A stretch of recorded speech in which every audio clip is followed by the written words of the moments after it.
हाय मेरे JKT and welcome to Edu Captain channel once again.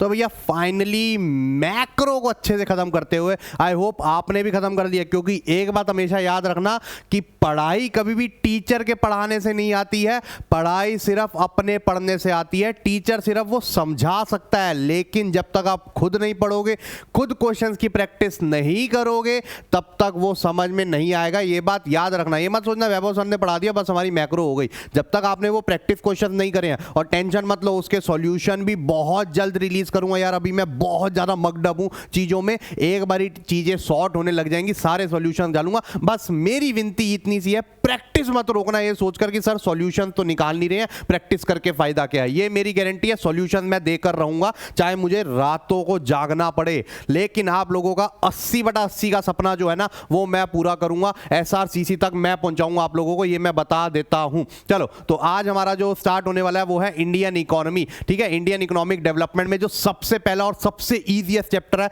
वो है इंडियन इकोनॉमिक डेवलपमेंट। देखो अभी तक जो है हमारा प्रॉपर शेड्यूल मेंटेन है, मैक्रो जो है हमने बहुत अच्छे से जो है उसकी समाप्ति कर दी है। अब हम इंडियन इकोनॉमिक पे भी हाथ डालेंगे, क्योंकि कहीं बच्चों ने मैक्रो तो पहले भी पढ़ रखी थी, लेकिन मेन गेम इंडियन इकोनॉमिक की थी। टेंशन मत लो, विद क्वेश्चन बताऊंगा कि भैया ये वाला पार्ट इंपॉर्टेंट है, इसी में से क्वेश्चन बनता है, एक्सेट्रा एक्सेट्रा। बस हाथ में भैया पेन एंड पेपर लेकर बैठ जाओ, क्योंकि जो जो बोलता जाऊंगा वो मार्क करना है आप लोगों ने। ठीक है, उससे पहले एक बहुत इंपॉर्टेंट इंफॉर्मेशन, अभी तक जिसने अकाउंट्स एंड इको की महफिल ज्वाइन नहीं करा है, मेरी जान ज्वाइन कर लो। This is the best thing you can do today and now in the exam days. भैया हमारे टाइम पे ये चीज नहीं थी, हमारे टाइम पे सिर्फ एक ही सोर्स था कि दोस्तों को फोन कर लिया, क्योंकि टीचर को भी ऐसा तो है नहीं कि दिन में कभी भी फोन कर लेते। हमारे टाइम पे इतना व्हाट्सएप भी एक्टिव नहीं था। आज की डेट में इतनी सारी फैसिलिटीज है, और अगर इसका फायदा आप लोग नहीं उठा रहे हो ना, तो भैया कोई फायदा नहीं है। मोबाइल को पटक दो, क्योंकि अगर सिर्फ इंस्टाग्राम चलाने के लिए कर रहे हो और अपने भले के लिए नहीं कर रहे हो ना,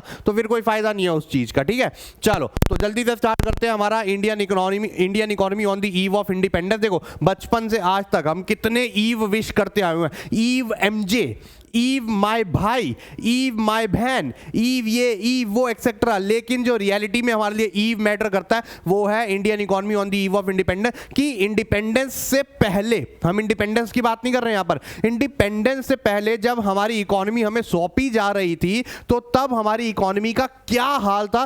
क्योंकि हिस्ट्री में जाना बहुत ज्यादा जरूरी है, हिस्ट्री को समझना बहुत ज्यादा जरूरी है यार। बचपन से आज तक मैं हिस्ट्री को इवेट करता आया हूं यार, कौन पढ़ेगा ये वो, रट रट के कर लेते थे, लेकिन जब समझ आई ना चीजों को कैसे इनकॉर्पोरेट करते हैं, कैसे समझते हैं, भाई बहुत प्यारा सब्जेक्ट होता है हिस्ट्री, मजाक की बात नहीं है। वो स्टोरीज जो चलती हैं, स्टोरी के रूप में ही पढ़ना, कभी नहीं भूलोगे, ये बात याद रखना। जैसे इंग्लिश के लिटरेचर के चैप्टर्स पढ़ते हो ना, वैसा ही है। चलो आ जाओ। तो सबसे पहली बात, आप जो इंपॉर्टेंट नहीं है वो हटा दूंगा। ठीक है, मैंने आप लोगों ने लिखा हुआ है कि नोट्स के पॉइंट ऑफ व्यू से एक बारी रीड कर लो, लेकिन क्लास में मैं उसका मेंशन नहीं करने वाला। ठीक है, एक बारी बस हाथ में जरा हम पेन ले लेते हैं।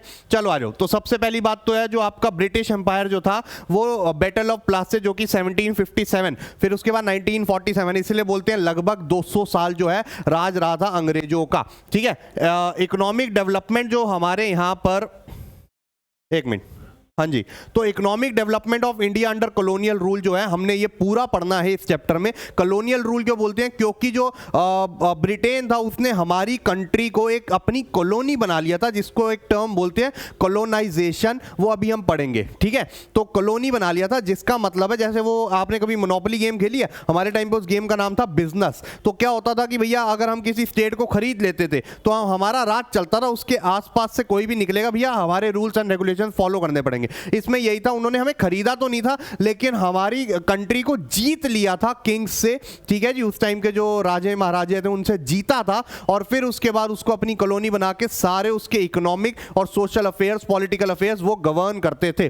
तो बिफोर ब्रिटिश रूल ये जानना बड़ा जरूरी है कि अंग्रेजों के आने से पहले इंडियन इकोनॉमी बहुत ही प्रॉस्परस एक कंट्री थी, एक सेल्फ रिलायंट कंट्री थी, किसी के ऊपर डिपेंडेंसी उनकी नहीं थी, जिसका मेजर सोर्स, कभी भी पुरानी मूवी उठा के देख लेना सब में, ठीक है जी, ये धरती सोना उगले उगले हीरे मोती, agriculture was the main source of income and 2/3 of the economy जो है, जो मतलब जो इकोनॉमी चलती थी 2/3 जो है एग्रीकल्चर से अपनी लाइवलीहुड डिराइव करती थी। इंडिया को सोने की चिड़िया उस टाइम पे बोला जाता था और इंडिया का वेल नोन हैंडीक्राफ्ट था, हाथ से बनाने वाली चीजों का कला जो थी इंडिया में वो शुरू से भरपूर रही है, जिसमें cotton, silk, textile, metal, precious stone works. आज भी आप चले जाओ, ठीक है जी, कहीं ऐसे इलाके हैं जहां पर आज भी हाथों से चीजें बनती हैं और लोग जा जाकर देखते हैं भाई कैसे बन रही हैं, ठीक है, क्योंकि वो हाथों की कला जो बनी हुई चीज है वो कोई भी मशीन जो है वो मैच नहीं कर पाएगी, ठीक है। लेकिन जैसे ही अंग्रेज आए उन्होंने इंडिया को अपना सप्लायर ऑफ रॉ मटेरियल,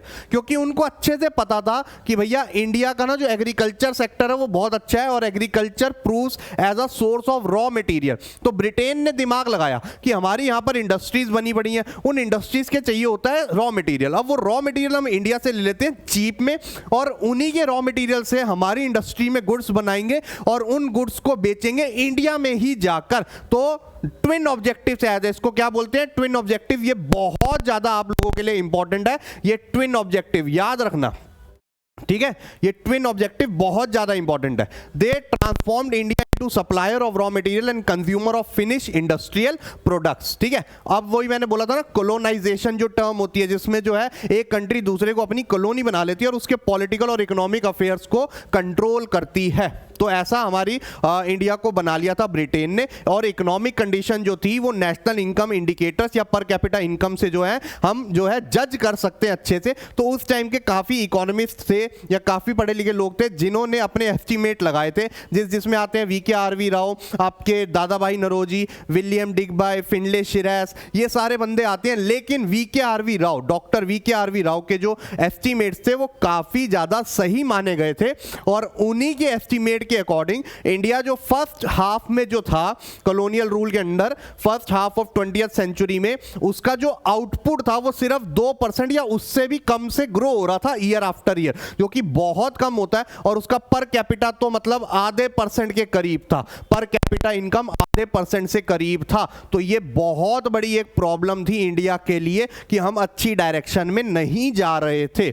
उसके बाद आया, अब पढ़ते हैं एग्रीकल्चर सेक्टर का क्या हाल हो गया था हमारी कंट्री का, क्योंकि हमारा जो मेन सोर्स ऑफ लाइवलीहुड था, हमारे यहाँ पर 2/3 पॉपुलेशन का हमारी इकोनॉमी को चलाने वाला, जो ड्राइव करने वाला जो सेक्टर था वो था एग्रीकल्चर सेक्टर। अब देखते हैं उसका क्या हाल कर दिया था। Nearly 85% of people resided in villages and derive livelihood from agriculture, हमें पता था अच्छे से, ठीक है। Even then also India was not self sufficient in food and raw materials for industry, मतलब इतना ज्यादा एग्रीकल्चर में काम होने के बावजूद हम फूड में सेल्फ सफिशिएंट नहीं हो पाए थे, इंडस्ट्रीज को ढंग से रॉ मटेरियल नहीं मिलते थे। अच्छा, हमारे कॉलोनियल रूल के बाद हमारे एग्रीकल्चर सेक्टर में आ गया स्टैग्नेशन। स्टैग्नेशन का मतलब क्या होता है, रुकावट सी आ गई थी। द वाटर इज स्टैग्नेटेड बोलते हैं ना, मतलब रुकावट सी आ गई और रुके हुए पानी में क्या जमती है, काई। ऐसे ही हमारे एग्रीकल्चर सेक्टर में धीरे धीरे काई जमने लग गई थी। और क्यों, इसके रीजन क्या थे, ये क्वेश्चन बहुत आया हुआ पेपर में। व्हाट आर दी रीजंस, ये मार्क करते जाओ, ये लिखते जाओ जो मैं टॉपिक आप लोगों को बोल रहा हूं, क्योंकि इनको एम्फेसिस से पढ़ना है, बहुत अच्छे से पढ़ना है, ठीक है।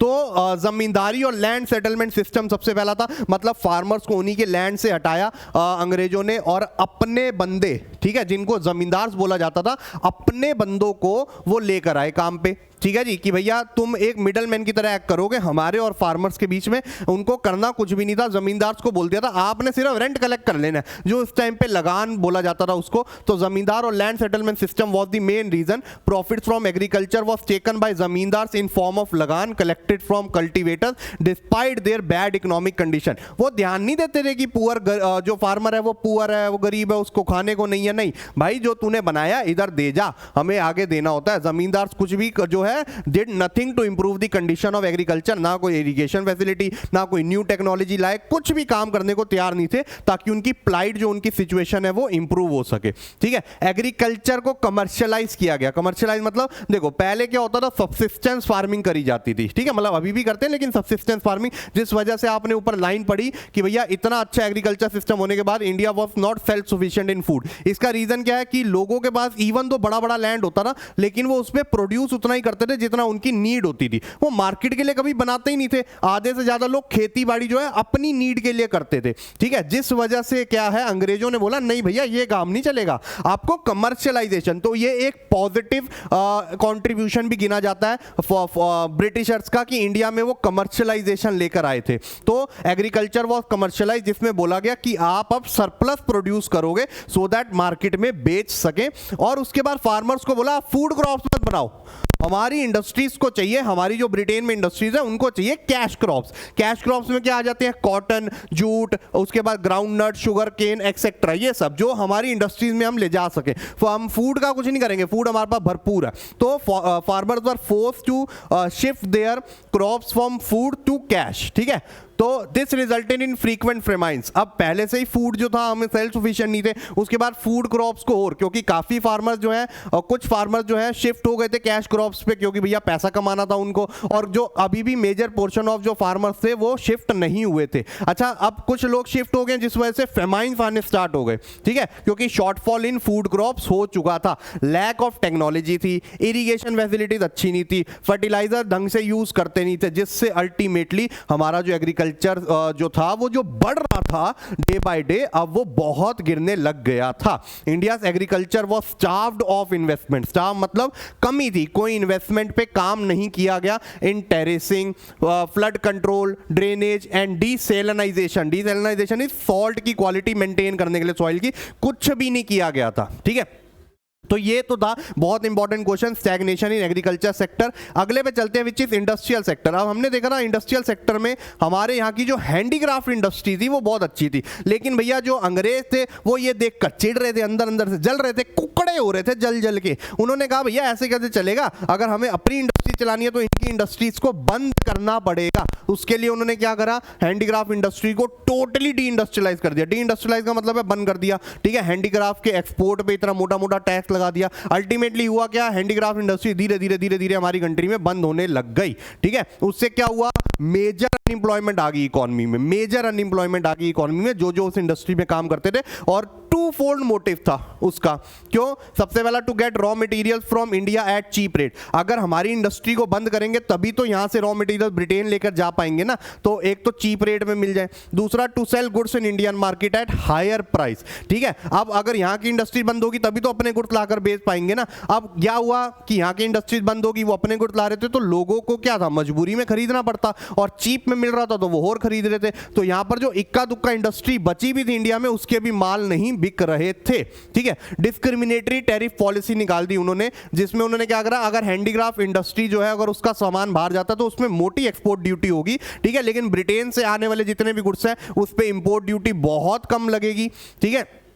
उसके अलावा हाई लेवल ऑफ अनएम्प्लॉयमेंट हो गया था, क्योंकि डी इंडस्ट्रियलाइजेशन हो गई थी हैंडीक्राफ्ट इंडस्ट्रीज की, और import of finish goods were the effect of decline in handicraft industry. Ultimately finish goods के लिए हमें डिपेंडेंट रहना पड़ा ब्रिटेन के ऊपर, ठीक है। जूट मिल्स जो थी उस टाइम पे, गिनी चुनी जो मिल्स बनी हुई थी इंडिया में, तो जूट मिल्स जो थी वो डोमिनेटेड बाय फॉरेनर्स थी और ज्यादातर वेस्ट बंगाल के एरिया में सिचुएटेड थी। उसके अलावा अगर कॉटन इंडस्ट्रीज या टेक्सटाइल इंडस्ट्रीज की बात करें, महाराष्ट्र, गुजरात, इन सब एरिया में जो थी वो कंसंट्रेटेड थी। उसके बाद हमारे यहां पर कोई भी कैपिटल गुड इंडस्ट्री नहीं थी। कैपिटल गुड इंडस्ट्री कौन सी होती है, कैपिटल गुड इंडस्ट्री जो होती है वो ऐसी इंडस्ट्री होती है जो कैपिटल गुड्स बनाती है, जो प्रोडक्शन ऑफ अदर गुड्स में हेल्प करते हैं। जैसे अब जो बुलडोजर है वो बिल्डिंग में काम आता है, कंस्ट्रक्शन में काम आता है, लेकिन बुलडोजर भी तो कोई कंपनी बनाती है ना, तो वो बुलडोजर जो हो गया वो कैपिटल गुड हो गया, ठीक है। पब्लिक सेक्टर जो था वो ज्यादा इन्वॉल्व नहीं था इंडस्ट्रीज में, वो गिने चुने ही सेक्टर्स में इन्वॉल्व था, जैसे आपका रेलवे, जैसे आपका पावर जनरेशन, जैसे आपका कम्युनिकेशन एंड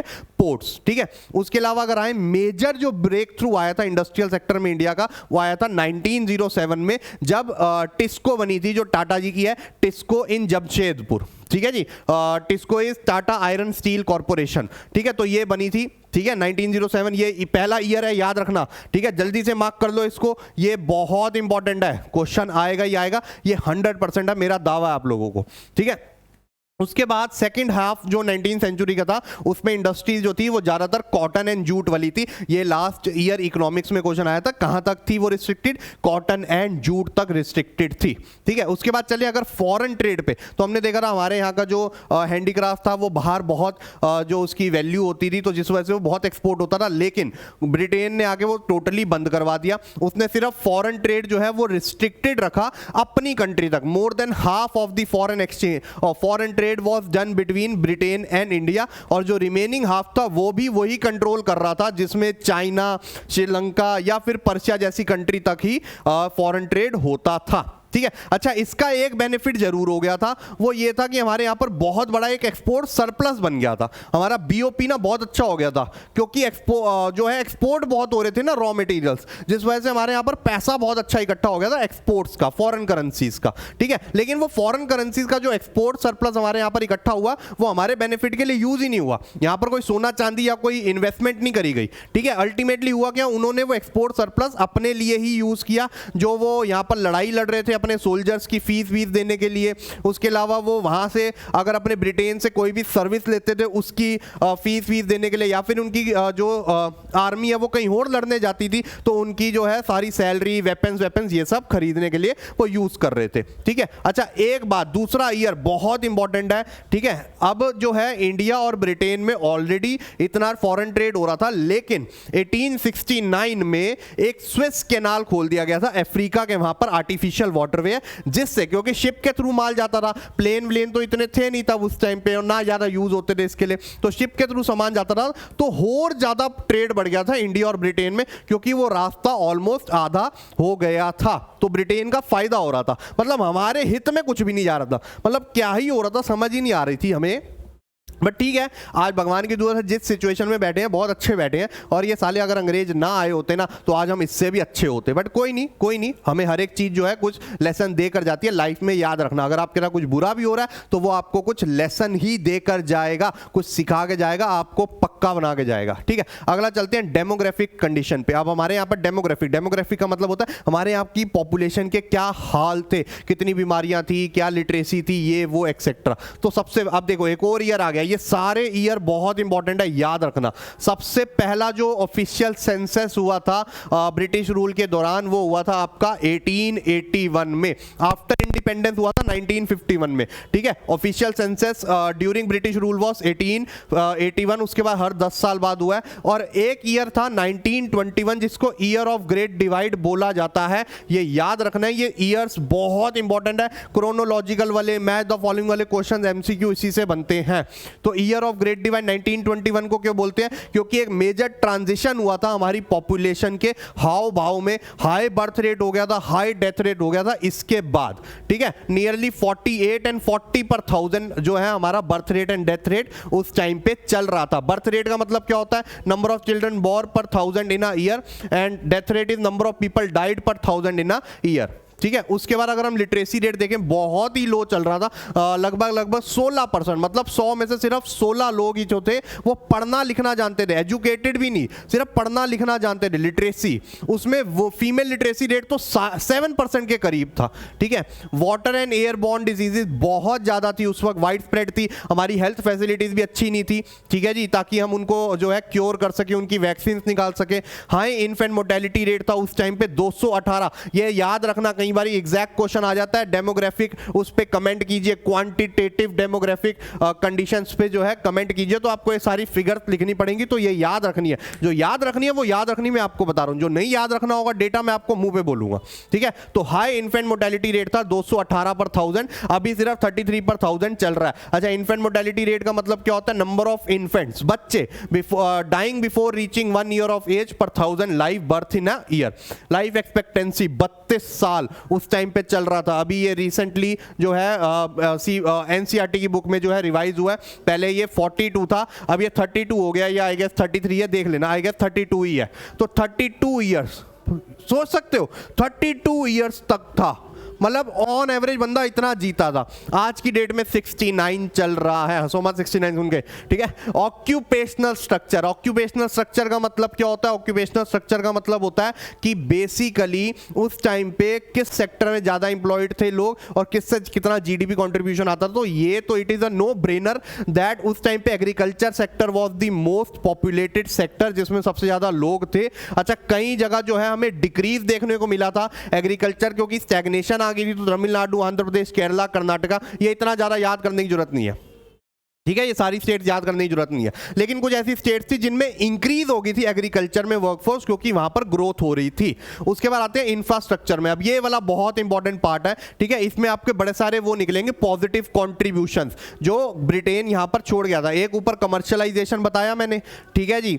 और अब इंफ्रास्ट्रक्चर में आएंगे। देखो, इंफ्रास्ट्रक्चर डेवलपमेंट हुई थी, ठीक है, नो डाउट हुई थी, लेकिन वो अगेन अपने फायदों के लिए करी थी, इंडिया के लिए नहीं करी थी उन्होंने। कहीं सोचो जी इंडिया के लिए उन्होंने अच्छा करा, कतई ही नहीं करा उन्होंने अच्छा, उन्होंने खराब करने की ही कोशिश करी है, ठीक है। तो उन्होंने क्या करा? रोड्स बनाई, क्योंकि उस टाइम पे रोड्स अच्छी नहीं थी जब वो आए थे, तो उन्होंने रोड्स को डेवलप किया। लेकिन उसके मोटिव क्या था? कि अपनी आर्मी को और गुड्स को इजीली मूव कर सके हेयर टू देयर, ठीक है। People living in rural area सबसे ज्यादा सफर कर रहे थे रोड अच्छी ना होने की वजह से, क्योंकि फेमाइन या फिर कोई भी नेचुरल कैलेमिटी के वक्त उन तक हेल्प पहुंचाना मुश्किल होता जा रहा था। लेकिन ये रोड्स अच्छी बनने से ये पॉसिबल हो रहा था। उसके बाद जो सबसे इंपॉर्टेंट कॉन्ट्रीब्यूशन माना जाता है ब्रिटिशर्स का इंडिया में, that is introduction of rails, जो कि 1850 में आया था। ये ईयर सबसे ज्यादा इंपॉर्टेंट है, 1850 में आने वाला आपका इंट्रोडक्शन ऑफ रेलवेज। इसने सारे ज्योग्राफिकल और कल्चरल बैरियर्स जो है तोड़ दिए थे, क्योंकि लोग पहले अपनी अपनी रीजन तक ही रिस्ट्रिक्टेड रहते थे, कोई मीन्स नहीं था एक दूसरे के